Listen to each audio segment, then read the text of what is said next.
Hello, everybody. I think that we're gonna wait for more people. 6 already, so you're coming.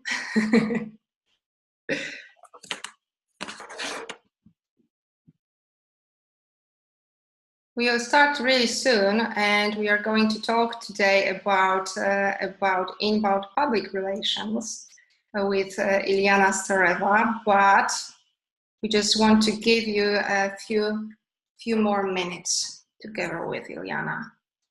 Yeah, you're gonna have a great time. Yeah.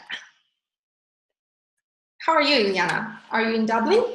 I'm great. I'm in Dublin since yesterday. I was on a little holiday in the south of Italy for a few days, which was awesome. So I'm back in Dublin, catching up with everything right now.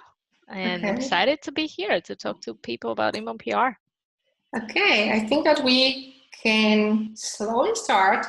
I don't know how you guys, but I am feeling great today, and we have a lovely summer in Warsaw today. In fact, I will not gonna lie to you because we are dying a little bit here. I think it's really hot, over 30 degrees. So I think it is like in Italy, but I can't complain. It is Polish summer, so it is how it is, and we are happy because of that. And I hope that you are sitting in a comfortable place and you are all eager to hear about inbound public relations. But first things first, my name is Eliza Kowal, and I am a content marketing manager at Prowly.com, PR software for PR pros, for bloggers, for marketers. Choose whoever you are, we can help you. And today our special guest is Iliyana Stareva, global partner manager at HubSpot. Welcome. Thank you so much. Thanks so much for having me. I'm very excited. Yes, I'm excited too because as you already know, we run Prowly magazine, we run Prowly Academy, and we just love to give you guys the opportunity to read articles written by best PR practitioners from all over the world, and to give you the opportunity to talk with them and to share your opinion and to share your know-how. Today it is one of those cool days when you can do it directly, and you can do it directly with Iliyana. Iliyana is a really great expert in inbound marketing, in inbound public relations even. She is a blogger. She is an author of recently published book about inbound public relations, and I have that book here with me today. I already read it, and it is really, really great. I've met Iliyana 1 year ago.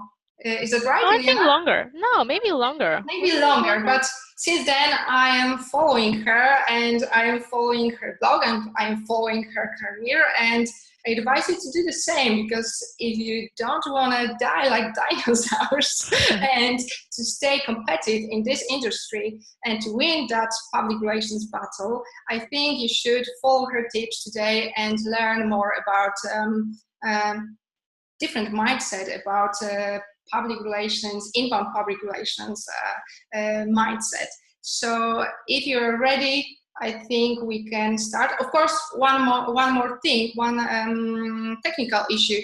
You can ask your questions by using questions and answer option at Zoom, but we won't answer them directly here live during the webinar. We'll do it after the webinar, and we will send you those answers together with other after webinar materials, including the video.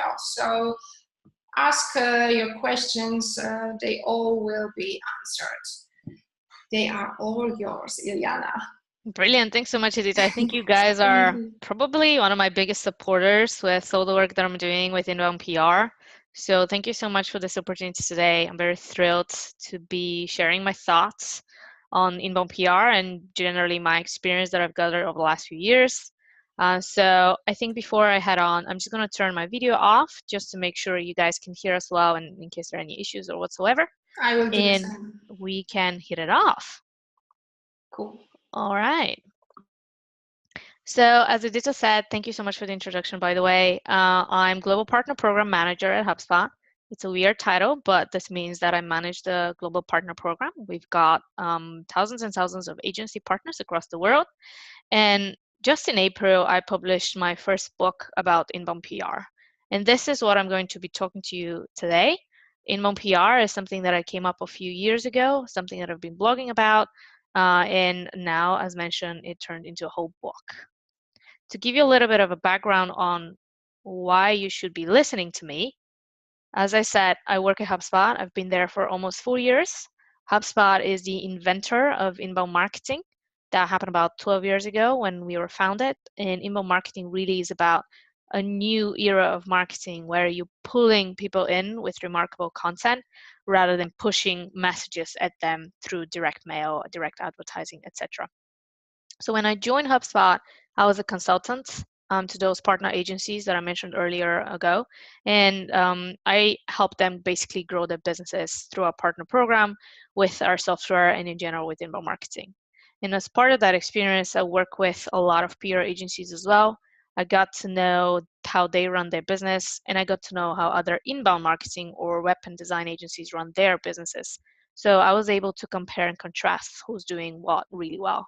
In addition to that, before joining HubSpot, I spent about 3 years working in PR agencies inside for some of the largest FMCG clients in the world across Germany and the UK. So I tackled both those experiences basically and turned them into the whole concept of inbound PR. I saw the link between inbound marketing and public relations as I was doing it back in the day, and then wrote a book that is called Inbound PR, the PR Agency's Manual to Transforming Your Business with Inbound. Essentially, all the learnings that I've gathered throughout my career so far are summarized in this book, which is a quick manual that I think you guys can just read and go ahead and run because it's very, very practically driven. Now, in addition to that, I'm all over the internet, so you can find me and tweet me at Iliyana Stareva, Iliyana. I know a weird spelling. I'm Bulgarian. You probably can't place my accent. I work for an American company. I speak German, English, Spanish, Bulgarian. I've lived in 4 countries, so it's a little bit of a mess. But as I said, I'm excited to be here. Please do use the hashtag InboundPR as well. Tweet me. And in addition to that, now pay attention. We are going to do a little raffle. So for those of you who are most active on Twitter, one of you is going to win a signed copy specifically from me with your name, with a little bit of a message there. It'll be shipped to your house. And the requirement again is to be as actively as possible on Twitter using both hashtags, Prowly Academy and Inbound PR. All right, so make sure you tweet. Here's what I want to cover with you. I'm going to spend a little bit of time in the beginning talking about why I believe public relations is broken the way it is. Then I'll touch on how inbound can help and how I came up with the inbound PR concept. And then I spend the good chunk of this webinar really talking to you about how you can do inbound PR, how you can run inbound PR campaigns so that you can go away from this webinar and are able to actually implement specific tactics that you can try out for your own business. I want to leave you with something tangible rather than just theory that you go back and wonder, all right, this all makes sense, but how the hell do you do that? Excuse the language. So why is PR broken in the first place? Now, I'm assuming a lot of you actually work in PR or know what PR is if you signed up for this webinar. However, I do want to make sure that we are all on the same page with the basics. Typically, when we talk about a new term, we really go back to textbooks. So right now, the official, so to say, definition of PR that comes from one of the largest PR bodies in the world, the PRSA in America, is public relations, is a strategic communication process that builds mutually beneficial relationships between organizations and their publics. Now, if I look at this, and funny enough, this was an initiative a few years back from the PRSA, a global initiative, in fact, with the goal to redefine PR and make it clear to everyone in the profession as to what PR really is about. Now, this to me is not necessarily clear. So I like to use another definition that doesn't come from a PR professional. However, it just makes it easier to grasp at least the basics of what PR is about and what you're trying to achieve there. So it really is the contrast between how advertising is saying that you're good, like pushing that message, versus PR as getting someone else to say that you're good, typically using an intermediary. Now, there is another misconception just because of that whole intermediary conversation within PR, where many people believe that PR is synonymous with media relations. When we talk about media relations, that really is about working typically with journalists. We send them press releases, they get coverage about our brand, our client, whatsoever, within their media outlet, that being a magazine, any type of TV or radio whatsoever. Now, this is a misconception that has been going on for quite a few years, really since the emergence of digital. And I think this is something that we need to fight against simply because PR has evolved. And unfortunately, not everyone in PR has evolved. Now, if we think about how digital has changed our reality, we now have 4 different types of media. We use the PESO model: paid, earned, shared, and owned.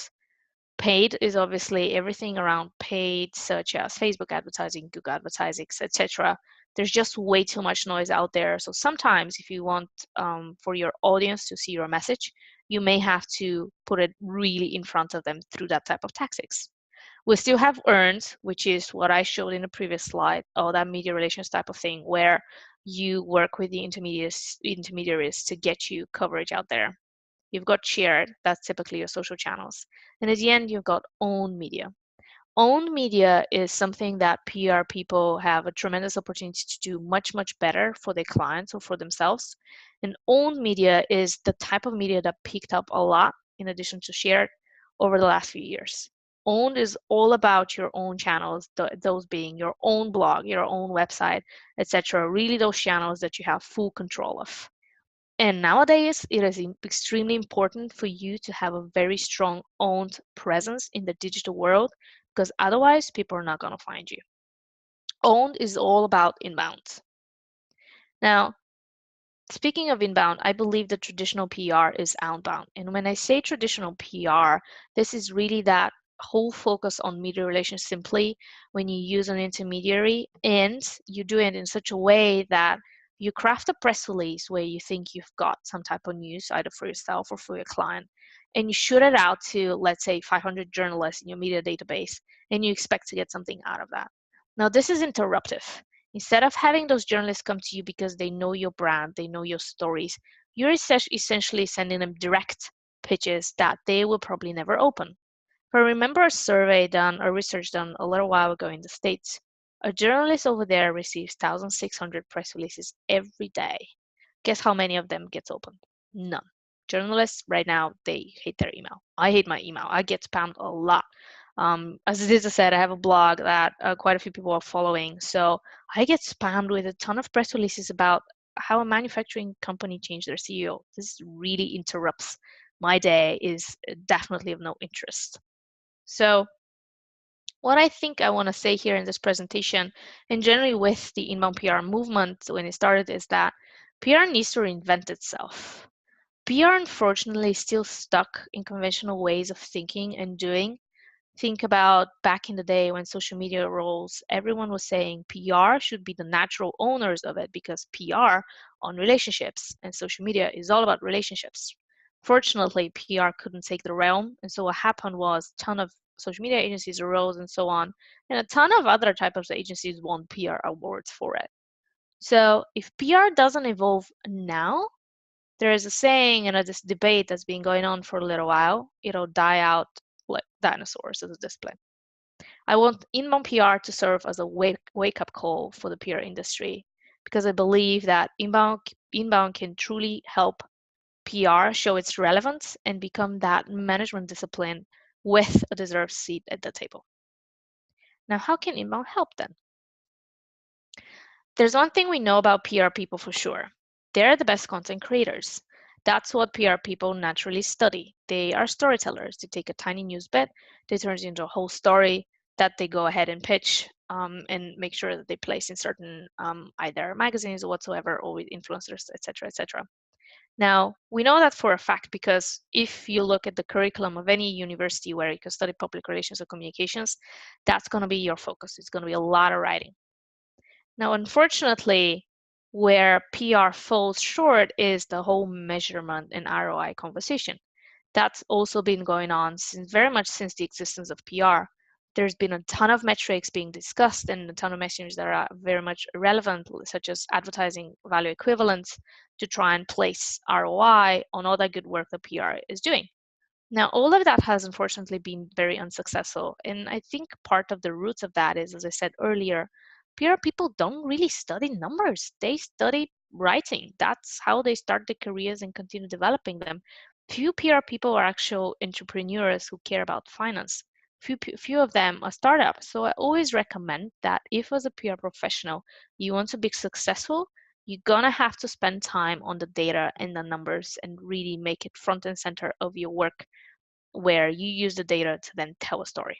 Now, we'll touch on that a little bit later on, but having made those two realizations shortly after I joined HubSpot, I found that there's a link between PR and between email marketing. So I was mastering email marketing, and email marketing is all about the data. I'll show you later on.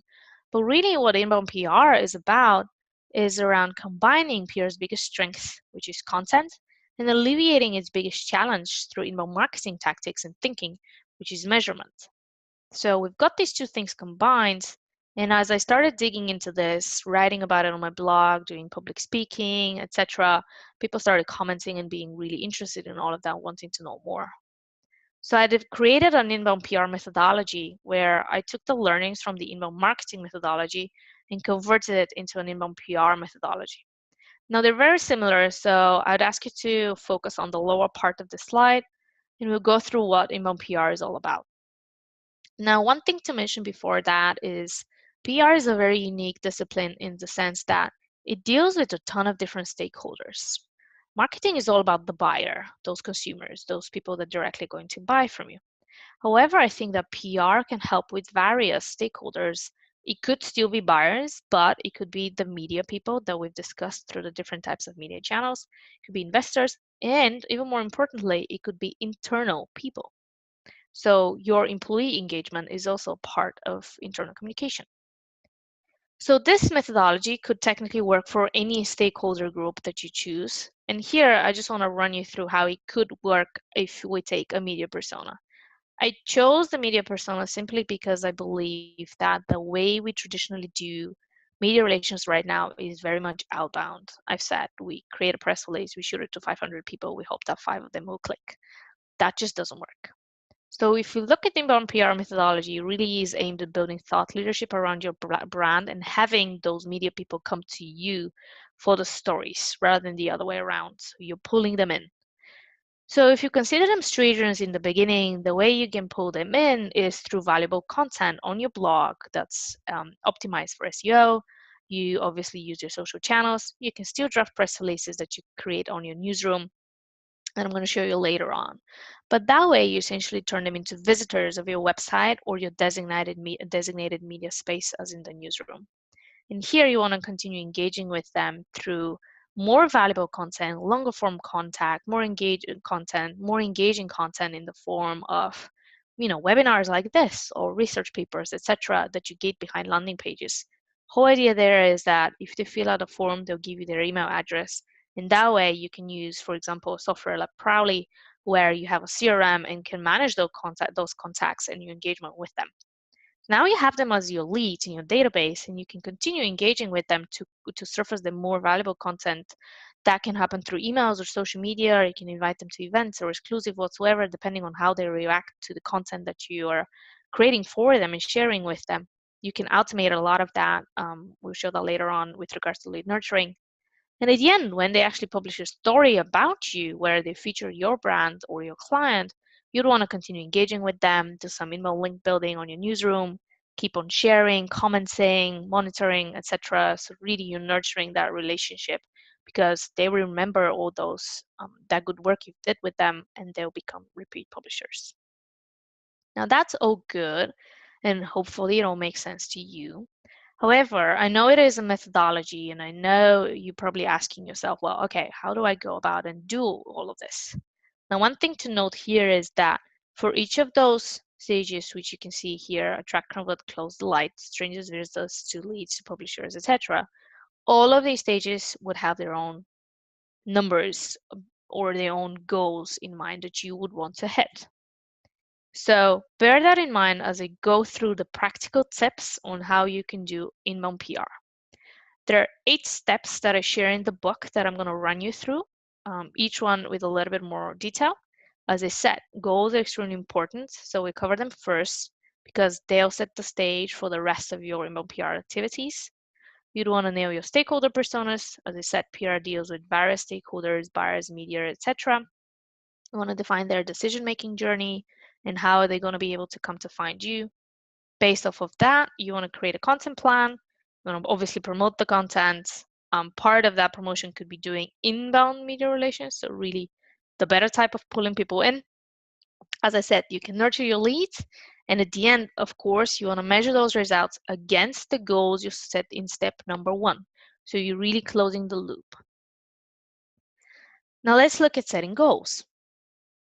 One thing that a lot of people miss over here, and I think that's a big mistake that PR people have been doing for many, many years, is that they come up with a campaign and then they figure out, what the type of impact that campaign would be making. So it's almost the other way around.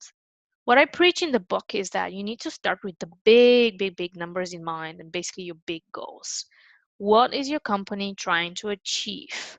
What are the revenue goals for the end of the year? Why are those revenue goals higher, lower, whatsoever? What role should PR play in that? And I'm a firm believer that PR can and should be driving sales and at a minimum helping the sales organization with relevant content. So what you want to figure out here is how is PR going to help you achieve those broader company goals and how much you're going to invest in PR so that you hit those goals.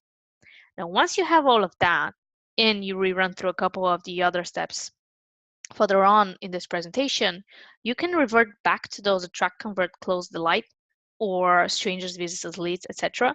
And for each of those, then based on your overall goal, you can drill down and create smaller goals and objectives for each of those stages that you can try to hit and adjust over time as you're learning. But you really need to start with the big, big, big, big goals in mind before you can move on. Now, once you have an idea of what PR is supposed to achieve for you, then you can move on to thinking about, all right, what type of campaigns do I need to create? You may need multiple campaigns. You may need only one campaign for only one stakeholder persona. So with regards to stakeholder personas, they revert back to a term in inbound marketing that we call buyer personas. Buyer personas are the ideal clients that are going to come and buy from you. And with stakeholder personas, as I said, PR can target many of them. So here, what you really want to do is do your research. I'm telling you, so many companies and businesses struggle with this. We really are people of action, so we want to get down to it and do business and don't spend enough time actually talking to people, surveying people, doing focus groups, interviewing people, etc., to get to know them, their needs, the challenges, how we can help them, how our products and services help them. Many people just rely on assumptions of what they think their products can do and should do and who they would be able to help, instead of actually going out there and actively asking important questions. And that's why I start with this, and this is a key step because otherwise your inbound campaigns are not going to work. So when it comes to your stakeholder personas, there are a couple of things that you can do, as I said, surveys, interviews, focus group, etc. But the first step is to define the important questions that you need answers to. So here I'm showing you how a buyer persona and a media persona can compare. When I look at the media persona, just as the example we mentioned earlier on within the methodology, you want to dig into the journalists, the bloggers, the YouTubers, other influencers that could have an interest in your brand. You want to know what their life look like. Do they work in a busy office or in a small cafe, or do they travel? How is it that they prefer to be contacted? This is extremely key simply because we mentioned how email pitching might be the worst idea. For example, as I said, I ignore email pitches, but I'm quite good on Twitter. If you message me there, Edita will tell you. I'd much rather you message me on Twitter with a very short pitch in terms of, hey, this is my story. This is what I want to do with you. What do you think? Then I'll True. respond and say, yeah, there you go. Then I'll respond and say, yeah, good with that. Send me an email with more information, or no, sorry, that's not good for me. So you really want to know how these people want to be contacted and communicate with you. Then you want to know how they do research when you write a story, right? As I said, a lot of people nowadays probably go on Google and search, which is why you need those blogs and you need them to be SEO optimized. Others may go out at events or whatsoever and get to know people. Now you also want to know what they're looking for when they're working on a story. So sometimes it might really be the facts that they care about. So you may have to have a research done or some sort of a study there. Or others may want to speak to an executive. Can you offer an interview? You also want to know what type of challenge they may be facing when they work on a story. That might be, for example, they could have very quick turnaround. So they need to publish in 24 hours. Are you able to be just as agile and give them what they need? Now, these are some of the key questions I've defined over the years, both on the buyer and media persona side. You could have more or less. Essentially, what you're trying to achieve there is to get to know them almost as if they're, your own customers or even your own family and friends. And then what you also want to do through that research is to dig deeper into their stakeholder journey. I said earlier that the stakeholder journey is a decision-making process someone goes through to either buying from you or deciding to work with you. That's also a term that we coined with inbound marketing. So typically, the decision-making journey has 3 stages. Again, I'm showing you buyer and media persona. Those 3 stages are awareness of either a problem or the need to write a story. Through consideration, you're researching your solutions or various ideas, so you're really digging deeper. You're most probably on Google search over here or talking to other people. And then the decision stage, you've done your research, you've gathered some priority brands, and then you really want to make a decision on, all right, out of all of those, I'm evaluating them. However, this is my number one, and this is the person that I want to work with. We go through this decision-making journey so many times every day without even realizing it.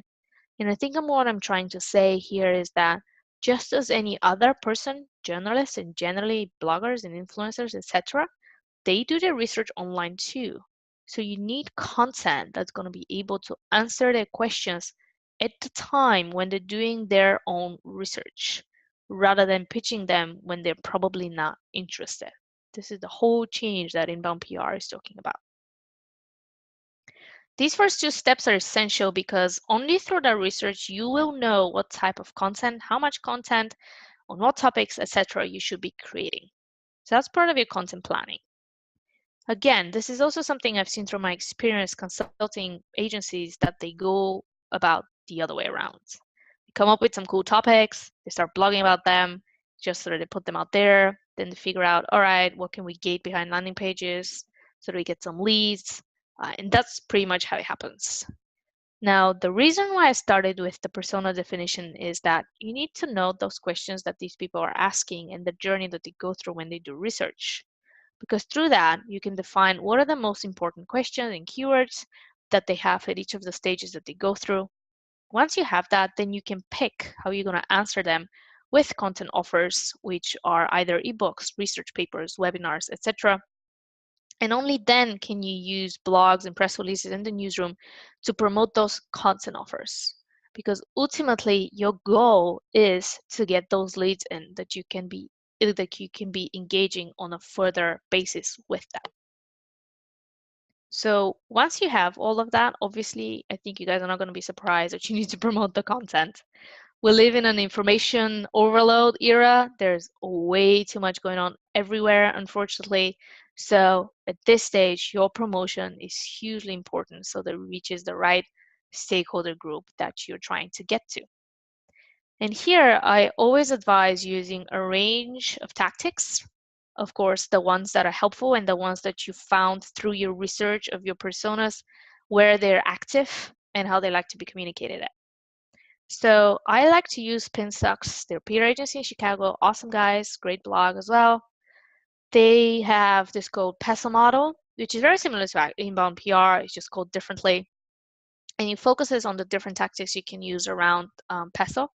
So this is also something that I think is quite helpful when it comes to thinking about your promotion plan, because it gives you ideas of what can you do across the different media types. Obviously, we said earn, so I'm going to touch on that in a couple of moments. But you can use your social media, as we've said, all of your own channels and other channels that you may participate in, as well as groups. Obviously, own media, you can do so much here. You can repurpose blog posts into infographics or vice versa. You can turn blog posts into ebooks or into videos into webinars, etc. There's so much opportunity here for repurposing. And of course, we said paid. If you really want to reach people, sometimes you're just going to have to rely on those type of tactics. Now, I said inbound media relations, so really want to dig into this a little bit. And that stems from my experience with journalists that I've had, as I said, working in PR before joining HubSpot, as well as through promoting my own startup last year. So really use those tactics that I have here. And it started with the research that I was mentioning early on, really getting to know these people in and out, what they care about, how they like to be contacted, because only so can you get creative with your outreach and ensure that they hear you and they get your message rather than ignore it and spam it. Now, also, when you're trying to reach out to someone, as relevant as your pitch might be in whatever form, in whatever channel, sometimes they may not have time for you. So, what often happens is I get pitches and I get 3, 4, 5 follow ups within a week. That's just too much. And for me, that goes directly into my spam, or I just don't answer and respond to it. So, you want to be respectful of that. Now you want to create remarkable content and use more emotion in those. I've tried the traditional style with the press releases where you have the 5 questions in the beginning, etc. Sometimes it works, sometimes it doesn't. I think in general, though, you're going to have to be a little bit more creative. VDR videos are a lot more effective when it comes to actually creating content that can hook, grab someone's attention rather than the dry attached press release or text in the email itself. And I said earlier, you don't want to forget your own media. Even influencers, just as consumers, they would come back and check you out. So when I make a decision, what makes me choose a certain company is, I go to the website, I check out what type of content they have there. If it interests me, if it engages me, I search actively for their social media links and go and click through their pages to see if they're actually a properly maintained brand. And if I don't find anything, I'm just going to ignore them. It's the exact same thing with any other stakeholder persona. You also want to make it easy for them to reach out to you. I'll show you the inbound PR newsroom in a second. However, I bet you probably 100% of you don't have a PR contact person on your website. And in your contact section on your website, there is just a form. And when people go there and they're like, who is this actually going to go to? Am I actually going to get a response? They don't even reach out to. People want to deal with other real people, so ideally you should have an appointed person for your PR activities that influencers or journalists can reach out to very, very easily. And as I said in the methodology, you want to continue building a relationship with them. And so this means part of it to be truly interested into the stuff that into the content that they're creating. So you want to keep on sharing their stories, not just the one about you, but also other ones that they cover. You want to comment. So in generally, you want to show interest. I said also the inbound PR newsroom. Now, I've researched this a lot within the book, and I didn't find that many brands that do this really well, even though there is actually a fantastic tool within Prowly that allows you to create this really, really easily. I use it for my book. So Cisco and Coca-Cola are some really good examples, B2B and B2C. You can go there and poke around just to check them out. But the inbound PR newsroom really serves the same way as a download section, for example, that you build on your website for your potential buyers, where they can get blog posts and ebooks, etc., that are created for them. The media newsroom then is really that special space on your website that is just for those influencers. That can be extremely helpful for you because they can go there, poke around, find content that they might need. They may feature you without even having to contact you about anything, or they may get even more interested. They may subscribe to receive constant updates from you. There's a ton of opportunity there for you to have those influencers and journalists come to you rather than for you to chase them. And the other part here is that with all that content structured in one single place on a newsroom that's online on your website, that incredibly helps you with SEO, because typically PR content is a very, very high value and quality as well. And that's what Google likes. So don't worry, I'm sure you're asking yourself, well, how do I do this? I've got you covered. Now, through my research, I found that an inbound PR newsroom needs 16 key things if I have my math right. You obviously want to have a repository of all of your press releases and the recent coverage about your company or a client. You want to have all other types of content there, such as research, studies, white papers, videos, interviews with important people, any contributed pieces of guest posts. You want to have things like podcasts, webinars as well, like generate all that content. And in addition to that, you want to have, the important stuff about your company around what are your products and services, some guides around them, case studies, testimonials, the bios of important people in your company, any events that they might have upcoming or also in the past. You want to have the online media kit at a minimum, just because it's a quick hit that people can get, and if they ask for, they can find it. Importantly too, you want to have high quality visuals. It's actually really hard for influencers and journalists to find those, so if you have them ready for them, it's great.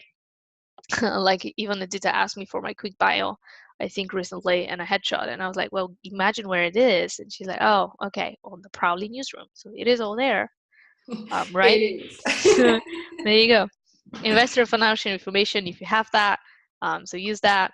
And then, as I said, to the PR contact details, you want to have someone to reach out to directly, blog, RSS feed, social media channels, etc., all linked within one space for people to navigate easily. And then, of course, I think it's quite important from the beginning onwards, as you're thinking about the architecture of your newsroom, to build a search and sort function. The reason why I'm saying this is because in the beginning, you might have little content, but as you start creating more and more and organizing in a new newsroom like that, it's going to be more and more difficult for people to actually find what they need. So you're going to have that search and sort so that they can find what they want then and there. And you also want to make sure that they can subscribe so that they can get updates from you. Now, if you think about the journey we've had, you've got your personas, you've got your content specifically for them, you've got a newsroom, people come and start converting on your forms. So at this stage, you're starting to generate leads. And in your CRM, you also want to engage them and manage them. So we do this thing at HubSpot, and I use that within my blog to actually nurture people through the next stage. So I've showed you attract, convert, close, delight in inbound methodology, where you turn media leads into publishers. Now, what you're trying to do here is really design a journey for them. So because you know the type of questions they ask at awareness, someone comes and reads a blog or an ebook that's awareness stage for you, then obviously you would want to engage further with them. They finish with that, 3 days later, you can send them an email where you can share an additional ebook or webinar or whatsoever that covers an awareness stage piece. So that way, sort of, you design a journey for them on the preferred channels, because essentially what you're trying to do here is you're trying to save yourself time and them time as well by getting them the right content at the right time that they might need it.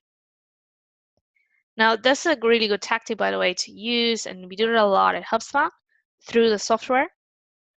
But eventually, after all those things that you've just done, you really want to measure the results and go back to those big goals that we mentioned in the beginning. Have all the things we've done been successful and driven that ROI conversation that we set up? And what's funny is that lots of people simply just don't use the data, even though it's there. That reverts back to what I mentioned earlier, where PR people, they just don't think in numbers in mind. And unfortunately, all the data is out there. There's a ton of software that can help you with that. Obviously, HubSpot, Google Analytics free, Prowly has terrific metrics there as well that you can use. So it really is just about getting in the habit of doing all of that. And it is about getting in the habit and thinking with outcomes in mind, not just outputs, as we said. Think bigger picture and then figure out what are the smaller things you need to do. I think Amex Interactive Integrated Evaluation Framework, which is a free tool, by the way, online, you can just Google it. It's quite cool in that perspective because it gets you to think. So it also guides you through these each 7 steps that you can see over there with a pop-up and ask you questions. But you are thinking about the overall objectives and really the big impact that you're making here. And then the tactics or the inputs and outputs are just part of making that happen rather than the front and center. So I do suggest you check out all those software tools if you're not using any already. So to wrap it up, I'm a firm believer that PR requires a new approach. And I think inbound PR can be that new approach that makes PR relevant again, because it brings that whole ROI conversation back, and it allows PR to add additional services. So more than just media relations, like really being that brand helper out there with the different types of media types. So as I said, inbound PR allows you to create remarkable content too and measure it. And then there are 8 key steps to doing inbound PR. But again, I'm going to say it. It goes back to your overall goals and how you measure them on the way as you go through. Now, the reason why I have a baby picture here is because someone said back a while back is every presentation has to have either a baby or a cat picture. So I thought that a baby is actually nicer. All right. I think we'll wrap it up here. Thank you all for listening. And I suppose we can open it up for a Q&A. Yes, thank you, Iliyana. I think that I see that we have 3 questions, so we're gonna answer them after the webinar. But first, I would like to get your feedback, guys, and to ask you only two really quick questions about this webinar, about this topic. So let me launch this pool. You should see those questions now on your screen. If you see it, please let us know what is your opinion, because it is really important for us to run this topic on our Prowly magazine. I hope that thanks to Iliyana, you know already how to do inbound public relations and how to get more leads from your media relations activity. And I hope that you were fighting for this very good book. Thank you, Iliyana, once again. And I think that see you soon at Prowly Academy webinars. Thank you. Delighted. Thank you so much for having me. Thank you. We'll send you the video as we promised. So give us just one day to make it all together and send it to you via email that you shared with us and that you subscribe for this webinar. Have a nice day. Bye. Brilliant. Thank you. Bye. Thank you. Bye.